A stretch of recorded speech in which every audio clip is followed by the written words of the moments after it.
चलिए दोस्तों, आज की इस वीडियो में हम लोग क्लास 10 के हिंदी के गद्य खंड के 7वें चैप्टर जिसका नाम है परंपरा का मूल्यांकन, जिसके लेखक है रामविलास शर्मा जी। उनके जो परंपरा का मूल्यांकन चैप्टर है उसके प्रश्न उत्तर को हम लोग सॉल्व करेंगे। ठीक, इसके पिछले वाले वीडियो में परंपरा के मूल्यांकन पर जो निबंध है वो मैं एकदम बेसिकली एकदम सिंपल तरीके से समझा चुका हूँ। अभी तक आप वो वीडियो नहीं देखे तो जाकर पहले देख लीजिए, क्योंकि जब तक वो वीडियो नहीं देखेंगे तब तक आपको इसका प्रश्न उत्तर समझ में नहीं आने वाला है, क्योंकि सारी जो बेसिकली बात है सब उसी में मैं बता चुका हूँ। ठीक है ना, सारी बातें समझ में आ जाएगी जब आप इसका सारांश देखेंगे। चलिए, हालांकि इस वीडियो में हम लोग इसके प्रश्न उत्तर को सॉल्व करेंगे। देखिए, पहला क्वेश्चन है, परंपरा का ज्ञान किनके लिए सबसे ज्यादा आवश्यक है और क्यों? देखो, परंपरा का ज्ञान उनके लिए सबसे ज्यादा आवश्यक है जो युग परिवर्तन करना चाहते हैं, जो लकीर के फकीर रूढ़िवादी को तोड़कर एक नई क्रांतिकारी लाना चाहते हैं, तो उनके लिए परंपरा का ज्ञान आवश्यक है। क्यों? क्योंकि जब वो अपने अंदर परंपरा का ज्ञान विकसित करेंगे तब वो अपने समाज को, अपने देश को पूरी तरह से विकसित कर पाएंगे। ठीक है ना, वही है, परंपरा का ज्ञान किनके लिए सबसे ज्यादा आवश्यक है और क्यों? तो बस आंसर इतनी होगी कि परंपरा का ज्ञान उनके लिए आवश्यक है जो साहित्य में युग परिवर्तन करना चाहते हैं, जो नई नई साहित्य रचना चाहते हैं, जो समाज का विकास करना चाहते हैं, उनके लिए परंपरा का ज्ञान सबसे ज्यादा आवश्यक है। क्योंकि जिनके अंदर परंपरा का ज्ञान कूट कूट कर भर जाता है, जिनके अंदर परंपरा का ज्ञान आ जाता है, वह मनुष्य अपने आप को पूर्णतः विकसित कर लेता है। ठीक है ना, और परंपरा का ज्ञान आपको तभी आएगी जब आप साहित्य को बेसिकली पढ़ने का काम करेंगे।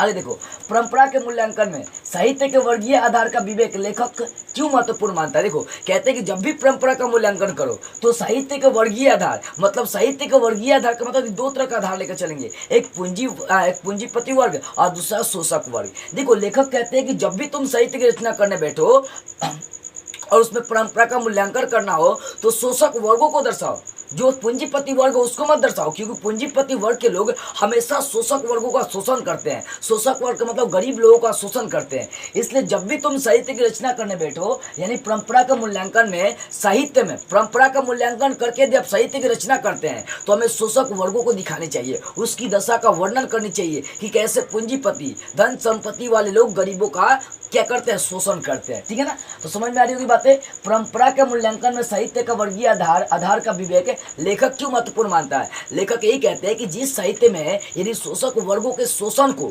उसकी गरीबी को दर्शा दिया जाए, वो समझो कि साहित्य जो ना एक अपने अंदर अलग कृति पैदा कर लेता है, अपने अंदर एक अलग समझो रूप ही पैदा कर लेता है। कोई फिल्म में गरीबी देखना इतनी रोचक दिखा दी जाती है कि लोग रोने लगता है देखकर। ठीक है ना, तो वही बात है कि जब भी साहित्य की रचना करने बैठो या परंपरा का मूल्यांकन साहित्य से आप कर रहे हो तो आपको दिखाना क्या है, शोषक वर्गों को दिखाना, पूंजीपति वर्ग को नहीं दिखानी चाहिए। ठीक है ना। अब तीसरा क्वेश्चन है, साहित्य का कौन सा पक्ष अपेक्षाकृत अस्थायी होता है? इस संबंध में लेखक की राय स्पष्ट करे। देखो, लेखक जो रामविलास शर्मा जी है वो कहते हैं कि जो साहित्य है वो सिर्फ विचारधारा नहीं है, बल्कि उसमें मनुष्य की मेहनत, उसका अनुभव और उसकी भावनाएं झलकते रहती है, और ये जो पक्ष है अपेक्षाकृत अस्थायी होता है।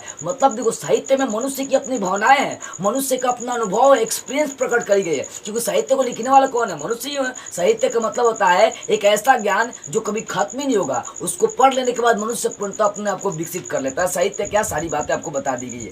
ठीक है ना, तो ये कि साहित्य का कौन सा पक्ष अपेक्षाकृत अस्थायी है, तो आपको लिखना ही है कि साहित्य एक विचारधारा नहीं है, बल्कि साहित्य एक ऐसा ज्ञान है जिसको पढ़ लेने के बाद मनुष्य अपने को पूर्णतः विकसित कर लेता है। देखो, क्वेश्चन है साहित्य का कौन सा पक्ष, तो लिखना कि साहित्य एक विचारधारा नहीं है, बल्कि साहित्य में मनुष्य का एक्सपीरियंस, अनुभव और उसकी भावनाएं झलकते रहती है। ये वाला जो पक्ष है एकदम अपेक्षाकृत क्या होता है, अस्थायी होता है। आगे देखो, चौथा है, साहित्य में विकास प्रक्रिया उसी तरह संपन्न नहीं होती जैसे समाज में। अब लेखक कहते हैं कि मान लो कि साहित्य का विकास करी जा रही है तो साहित्य का भी विकास संभव ही नहीं है।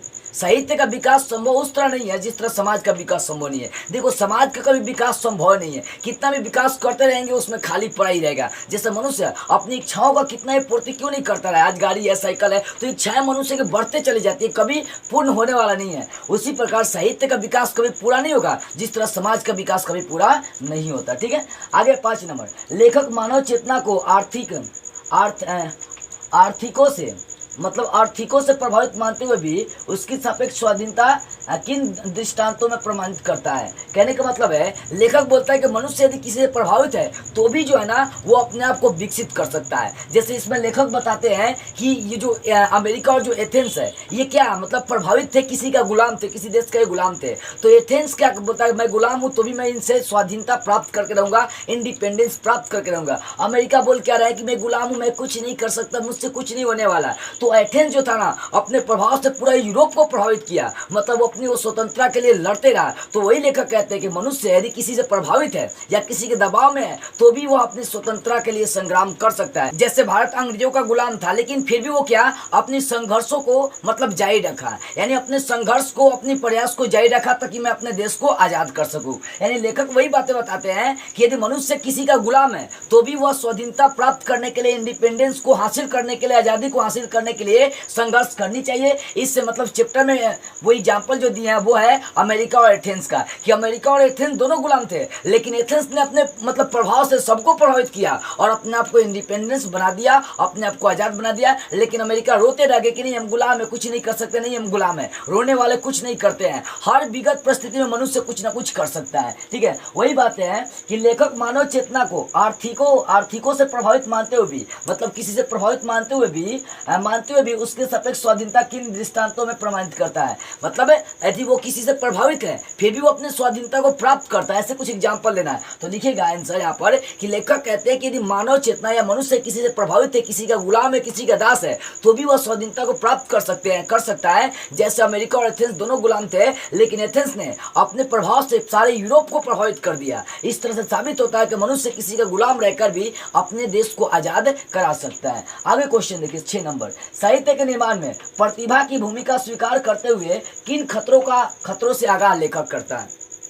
लेखक क्या कहते हैं कि साहित्य के निर्माण में प्रतिभा की भूमिका स्वीकार करते हुए किन खतरों से आगाह करता है। लेखक कहते हैं कि यदि साहित्य का निर्माण करना है और मनुष्य प्रतिभाशाली है तो उसको कभी अपने अंदर मतलब पूर्णता नहीं प्राप्त होनी चाहिए। कहने का मतलब है साहित्य का विकास, साहित्य का निर्माण तभी संभव होगा जब उसमें कोई ना कोई दोष होगा, कोई ना कोई गुण होगा। अगर मान लो मनुष्य हर काम सही पूरा सब सही काम कर देगा तब तो वो पूर्णता को मतलब तब तो उसका विकास आगे संभव नहीं है। हर मनुष्य की कमी का पूरा हो जाए तब तो उसका विकास संभव नहीं है। तो लेखक कहते हैं यहाँ पर कि साहित्य के निर्माण में प्रतिभा की भूमिका स्वीकार करते हुए लेकिन खतरों से आगाह करता है। लेखक यही बोलता है कि जो साहित्य है उसकी कभी पूर्णता नहीं होनी चाहिए। यदि साहित्य पूर्णता हो जाएगा तो उसकी विकास पद्धति रुक जाएगी। कला भी पूर्णता अगर हो जाएगी, कला भी पूर्णता को प्राप्त कर लेगी तो उसका भी विकास रुक जाएगी। तो इन्हीं खतरों से लेखक आगाह करते हैं कि साहित्य का कभी विकास पूर्ण नहीं होना चाहिए। अगर ये पूर्ण हो जाता है तो साहित्य का विकास कभी संभव नहीं है। उसी प्रकार मनुष्य भी कभी पूर्णता को प्राप्त नहीं कर सकता। क्यों? क्योंकि जब वो पूर्णता को प्राप्त कर ही लेगा तब वो आगे कैसे बढ़ेगा। देखो हर मनुष्य में, चाहे इस दुनिया का कोई भी चीज है, उसमें कमी कुछ ना कुछ होती है। अब पूरा करना मनुष्य का काम होता है, ठीक है ना। जैसे समाज की प्रक्रिया कभी संपन्न नहीं हो सकती, उसी प्रकार साहित्य का निर्माण, साहित्य का विकास भी कभी संपन्न नहीं हो सकता, उसमें कमी हमेशा रहेगी। तो वही है कि साहित्य के निर्माण में प्रतिभा की भूमिका स्वीकार करते हुए लेखक किन खतरों से आगाह करता है। तो लिखिएगा कि साहित्य के निर्माण मतलब साहित्य के निर्माण से मनुष्य अपने आप को विकसित करता है, लेकिन साहित्य निर्माण में यदि दोष मतलब खत्म हो जाए तब उस साहित्य जो है ना वो आगे नहीं बढ़ सकता है, साहित्य कभी विकास नहीं हो सकता है। इसलिए साहित्य में दोष रहनी चाहिए, दोष बची रहनी चाहिए, क्योंकि वही दोष साहित्य को बहुत विकसित कर सकता है, डेवलप कर सकता है। ठीक है, आगे देखो, आगे राजनीतिक मूल्यों से साहित्य के मूल्य अधिक अस्थायी है कैसे। बताना है कि राजनीतिक मूल्यों से साहित्य के मूल्य सबसे ज्यादा अधिक अस्थायी है कैसे। देखो लेखक कहते हैं कि राजनीतिक जो मूल्य वो समाप्त हो सकते हैं, जैसे रोमन साम्राज्य समाप्त हो गया, लेकिन वहाँ की जो साहित्य के मतलब संगीत है, जो साहित्य है वो आज भी गूंजते रहती है, आज भी लोग पढ़ते रहते हैं।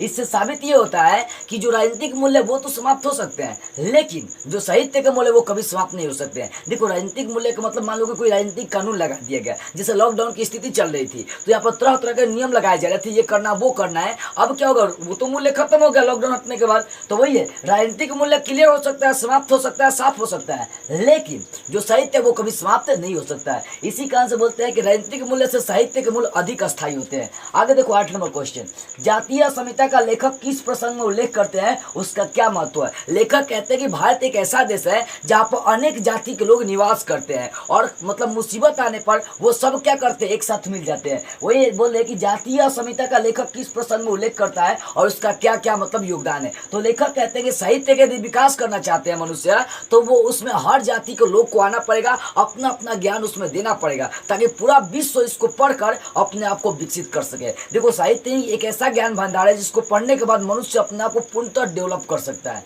ठीक है, पूरी तरह से विकसित कर सकता है। तो जातीय असमिता का लेखक किस प्रसंग में उल्लेख करता है, मतलब जातीय एकता को लेखक कैसे दर्शाता है, ठीक है ना, उसका क्या महत्व बताता है। तो लेखक कहते हैं कि हम लोग के समाज में मतलब हर जात के लोग रहते हैं, हर जाति के लोग रहते हैं। अगर इन जातियों के लोग अपना अपना योगदान साहित्य में देना स्टार्ट कर दे तो साहित्य पूर्णतः विकसित होते चला जाएगा, विकसित होते चला जाएगा। यानी हर जाति के लोग जब साहित्य में अपना ज्ञान देंगे, साहित्य की रचना करेंगे, तब ये पूरा जो विश्व है उस साहित्य को पढ़कर पूरी दुनिया को समझ पाएगा, पूरे इंसान को समझ पाएगा। इसलिए कहते हैं कि जो भी जातीय समिता है, जो भी कास्ट के लोग यहाँ पर निवास है, वो सब कोई मतलब जो भी कास्ट के लोग यहाँ पर मतलब रहते हैं, वो सबको अपने साहित्य में क्या करे, योगदान स्थापित कर, मतलब अपना योगदान दे, ठीक है ना। तो 8 नंबर था जातीय असमिता का लेखक किस प्रसंग में उल्लेख करता है। तो लिख देना है कि भारत में हर जात के लोग निवास करते हैं। यदि इन सारे जात के लोग साहित्य में अपनी भूमिका अदा करने लगे तो साहित्य बहुत विकसित हो जाएगा, जिसको पढ़ने के बाद मनुष्य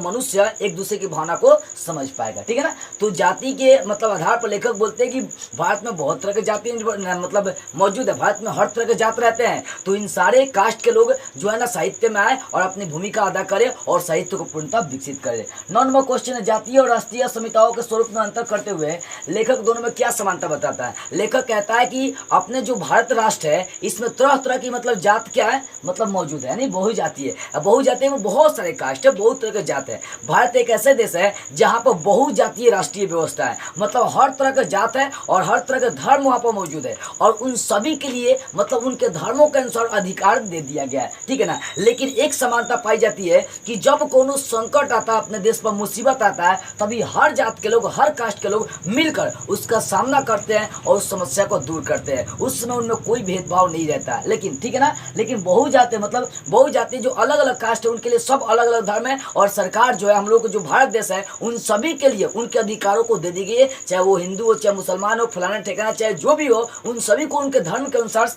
क्या किया गया, अधिकार दे दिया गया है। लेकिन जब मुसीबत आती है तब ये सारे धर्म के लोग मतलब अपने अपने अंदर भाईचारे का रिलेशन मतलब बनाकर और उस मुसीबत को दूर करते हैं, ठीक है। आगे देखो, भारत की बहुजातीयता मुख्यतः संस्कृति और पहले 10वां क्वेश्चन देखो, बहुजातीय राष्ट्र की हैसियत से कोई भी देश भारत का मुकाबला नहीं कर सकता। देखो भारत एक ऐसा देश है जहाँ पर बहुत सारे जात के लोग निवास करते हैं। जब कोई मुसीबत आती है तो ये सारे कास्ट के लोग, सारे धर्म के लोग मिल जाते हैं और उस मुसीबत का डटकर सामना करते हैं। जैसा कि पुलवामा हत्या जब हुई थी तो सारे कास्ट के लोग मिल गए थे और मिलकर क्या किए थे, नारे लगा रहे थे कि ये करो वो करो, तरह तरह के नारे लगा रहे, तो आप सुने भी होंगे, ठीक है ना।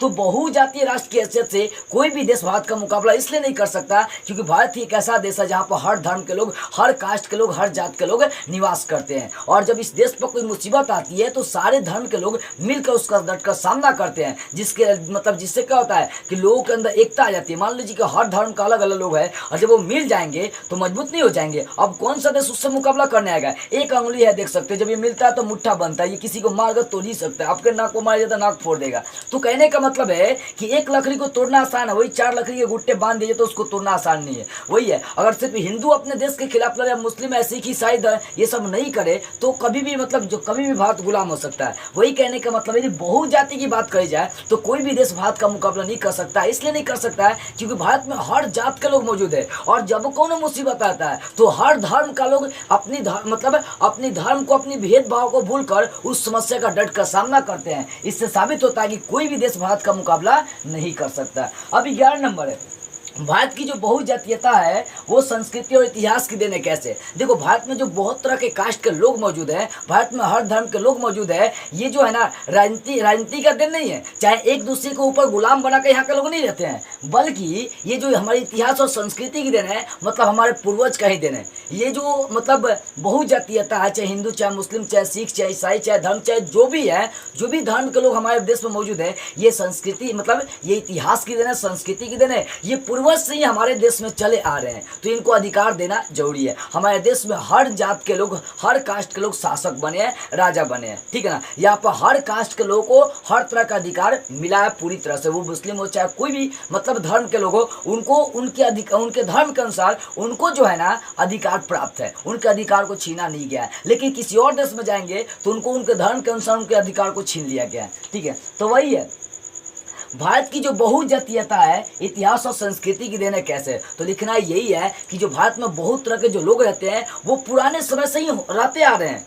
ऐसा नहीं है कि मतलब अभी स्थापित किया गया कि हिंदू मुसलमान चाहे जो भी कास्ट है मतलब अलग अलग उन सभी को आपके बुलाया गया, नहीं ऐसा नहीं। देखो भारत में हर जात के लोग शुरू से ही मतलब रहते आ रहे हैं, शुरू से ही जब से सृष्टि बनी है तब से मतलब भारत में हर कास्ट के लोग आते रह रहे हैं। इससे साबित होता है कि जो भारत की बहुजातीयता है वो इतिहास और संस्कृति की देन है, न कि राजनीतिक मूल्य की देन है। और ऐसा नहीं है कि यहाँ के लोग एक दूसरे को दाब कर रखते हैं, नहीं, यहाँ पर एक दूसरे के बीच प्रेम स्थापित करके लोग रहते हैं। ऐसा नहीं कि यहाँ के लोग आपस में लड़ते रहते हैं, एक दूसरे से घृणा करते हैं, चाहे किसी भी कास्ट को, नहीं। अब किसी भी कास्ट के लोग हैं उनके बीच प्रेम देखी जाती है, ठीक है ना। भारत ही एक ऐसा देश है जहाँ पर बहुजातीय लोग बहुत तरह के जात के लोग रहते हैं और उनके बीच समानता, उनके बीच प्रेम, उनके बीच घृणा नहीं दिखाई देती है, प्रेम बहुत ज्यादा दिखाई देती है, ठीक है। तो समझ में आ गई होगी भारत की बहुजातीयता मुख्यतः संस्कृति और इतिहास की देन है। बस इतनी आपको बातें लिखनी है कि भारत में तरह तरह के जात के लोग निवास करते हैं और जो ये कास्ट के लोग हैं ये पुराने समय से ही हमारे देश में मतलब बसते आ रहे हैं, ठीक है ना। ये जो लोग रहते हैं मतलब भारत में पुराने समय से ही हर तरह के कास्ट के लोग हमारे देश में बसते आ रहे हैं। ऐसा नहीं है कि यहाँ के जो लोग बसते हैं आपस में लड़ते रहते हैं, झगड़ते रहते हैं, नहीं। यहाँ पर हर धर्म के अनुसार हर लोग को मान्यता या अधिकार क्या है, प्राप्त है। इससे साबित होता है कि भारत की जो बहुजातीयता है आज नहीं पुराने समय से ही मतलब इतिहास और संस्कृति की देन है। जब से सृष्टि बना तब से बहुजातीय लोग मतलब बहुत तरह के जात के लोग यहाँ पर रहते हुए। देखो अब क्या आपका कास्ट बढ़ता हुआ, पुराने समय में कोई कास्ट नहीं था। जब मनुष्य आदि मानव था, नाखून क्यों बढ़ते हैं उसमें मैं बताया हूँ आपको कि मनुष्य पहले के जमाने में क्या था, आदि मानव था, ठीक है। तो वही बात आ रही है कि भारत की बहुजातीयता मुख्यतः संस्कृति और इतिहास की देन है। तो लिखना यही है कि भारत की जो बहुजातीय लोग हैं वो पुराने जमाने की ही देन है। ऐसा नहीं कि अब के सब कास्ट बसते आ रहे, नहीं, वो इतिहास और संस्कृति की ही देन है। और यहाँ के लोग सब एक दूसरे से मिलकर रहते हैं, प्रेम स्थापित करके रहते हैं। ऐसा नहीं कि एक दूसरे को गुलाम बनाकर एक दूसरे को दाब कर रहते हैं। आगे देखो 12 नंबर क्वेश्चन, किस तरह समाजवाद हमारी राष्ट्रीय आवश्यकता है, इस प्रसंग में लेखक के विचारों को स्पष्ट करें। अब देखो लेखक कहते हैं कि हमें समाजवाद चाहिए। जब समाजवाद आएगा तो क्या होगा कि सारे लोग साहित्य को पढ़ेंगे और जितना साहित्य को लोग पढ़ेंगे उतना हमारी राष्ट्रवाद जो है ना, हमारी जो राष्ट्रीयता है, हमारी जो राष्ट्र की एकता है मजबूत होते चली जाएगी, बड़ियार मतलब पूरी तरह से स्ट्रांग होती चली जाएगी। तो किस तरह से समाजवाद हमें राष्ट्रीय आवश्यकता है, तो लिखना है कि जैसे ही हमारे देश में समाजवाद आएगी लोग साहित्य की ओर भागना स्टार्ट करेंगे, साहित्य को पढ़ना स्टार्ट करेंगे और जैसे जैसे साहित्य को पढ़ेंगे वैसे वैसे हमारी राष्ट्रीय एकता बढ़ती चली जाएगी। कहने का मतलब है कि जब मनुष्य पढ़ना स्टार्ट करेगा, शिक्षा को वैल्यू देना स्टार्ट करेगा, तब हम लोग का देश और मजबूत होगा और साक्षर होते चला जाएगा। मतलब पढ़ने वाला, देखो मनुष्य जितना पढ़ता है ना उतना उसका देश उसका समाज विकसित होता है और जितना अनपढ़ गवार होगा उतना वो समाज पीछे होते चला जाता है। इसलिए पढ़ाई को वैल्यू देना बहुत जरूरी है। वही कहते हैं कि समाजवाद जब तक नहीं आएगा तब तक हमारे राष्ट्र में मतलब राष्ट्र में स्ट्रांग या राष्ट्र स्ट्रांग नहीं हो सकता है। तो इस तरह समाजवाद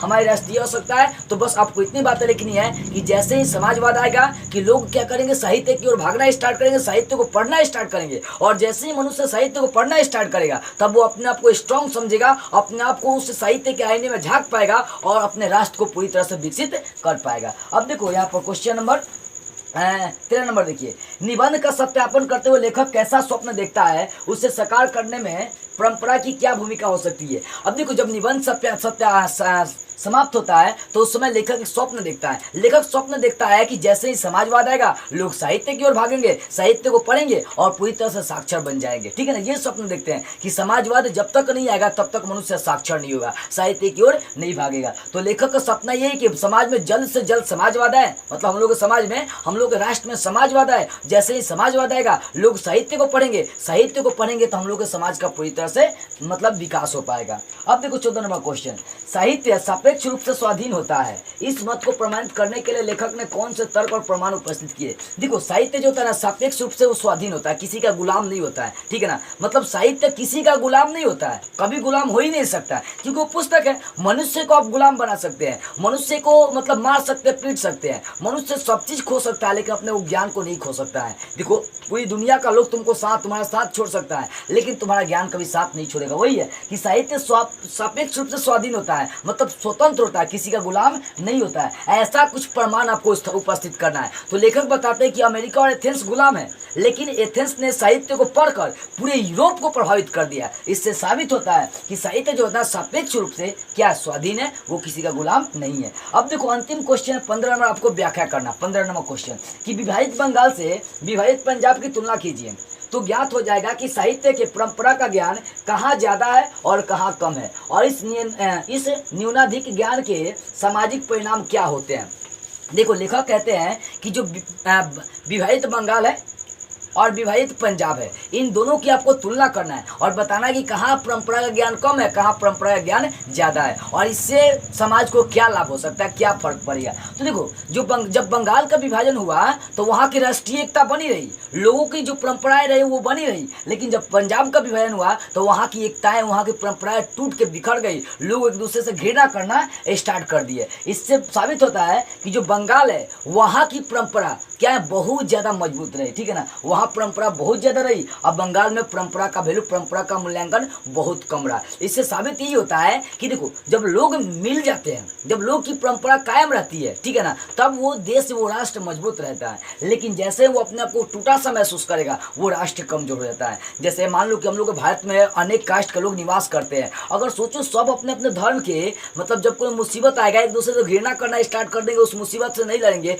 तो हम लोग का राष्ट्र गुलाम नहीं होगा का, एकदम पक्का है कि होगा। लेकिन जब कोनो मुसीबत आता है तो सारा धर्म के लोग मिल जाता है, इकट्ठा हो जाता है, एकदम पूरा मिलकर बढ़िया हो जाता है और उस मुसीबत का डटकर सामना करता है। इससे ये साबित होता है कि कौनो देश अपन भारत के कभी गुलाम नहीं बना सकता, भारत का मुकाबला नहीं कर सकता है, ठीक है ना। तो कहने का मतलब यही है कि इस न्यूनाधिक ज्ञान के सामाजिक परिणाम क्या हो सकते हैं। इसका परिणाम यही हो सकता है कि मनुष्य को हमेशा अपना एकता बनाए रखनी चाहिए। एकता टूटेगी वो मनुष्य टूट जाएगा, मतलब समाज की एकता को हमेशा बनाए रखनी चाहिए। तो यही बातें लिखना, आपको व्याख्या करना है, सिर्फ इसकी ज़्यादा कुछ नहीं करना, बस व्याख्या करना है। लिखना ही है कि जब बंगाल का विभाजन हुआ तब उसकी जो परंपरा का मतलब ज्ञान था, चाहे उसका जो पुरानी परंपरा थी वो एकता में बनी रही। मतलब जब बंगाल का विभाजन हुआ तब उसकी परंपरा पूरी तरह से कायम रही, लेकिन जैसे पंजाब का विभाजन हुआ तब उसकी परंपरा टूट के बिखर गई, दो भागों में बट गई। इससे सत्यापित ये होता है कि जो बंगाल है वहाँ पर ज्ञान बहुत ज़्यादा है, मतलब परंपरा का ज्ञान बहुत ज़्यादा है, और जो पंजाब है वहाँ पर परंपरा का ज्ञान शुरू से ही कम रही है। क्यों? क्योंकि वो शिक्षा के मामले में बहुत कमजोर रहा शुरू से ही।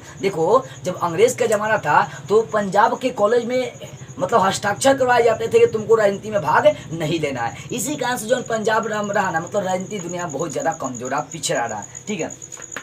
तो यहाँ पर बंगाल जो है वो मतलब क्या, उस वहाँ पर परंपरा का ज्ञान बहुत ज़्यादा है। क्योंकि ये विभाजित होने के बाद भी अपनी एकता को बनाए रखा, लेकिन जो पंजाब है वो विभाजित होने के बाद अपनी एकता को बरकरार नहीं रख पाया। इससे साबित होता है कि बंगाल में बहुत ज़्यादा परंपरा का ज्ञान है, लेकिन यहाँ पर परंपरा का ज्ञान बहुत कम है। मतलब परंपरा का यहाँ पर देखी जाए अपनी एकता को बनाए रखने का गुण इनमें बहुत ज़्यादा कम है। कहाँ पर? तो पंजाब में, ठीक है, पंजाब में। तो दो तरह का यहाँ पर मतलब देखी जाए तो शहर की चर्चा है पंजाब और बंगाल का, ठीक है ना। तो बंगाल अपनी एकता को बनाए रखता है, लेकिन पंजाब अपनी एकता को बनाए नहीं रखा। इससे साबित होता है कि बंगाल में परंपरा का ज्ञान बहुत ज़्यादा है, परंपरा का मूल्यांकन बहुत ज़्यादा है, लेकिन ये पंजाब में परंपरा का ज्ञान बहुत ज़्यादा नहीं है। यानी देखो कहने का मतलब यह है कि जब मनुष्य अपनी एकता को बनाए रखेगा तभी जाकर वो अपने आप को बचा पाएगा, अपने राष्ट्र को बचा पाएगा। तो अब समझ में आ रही होगी। देखो व्याख्या कार्ड में आपको अलग से आंसर नहीं लिखना, बस इसी बात को आपको एक्सप्लेन करना है। थोड़ा सा ये बातें बताना आपको लिखना है कि जब बंगाल का विभाजन हुआ तब वो अपनी राष्ट्रीय एकता बनाए रखा,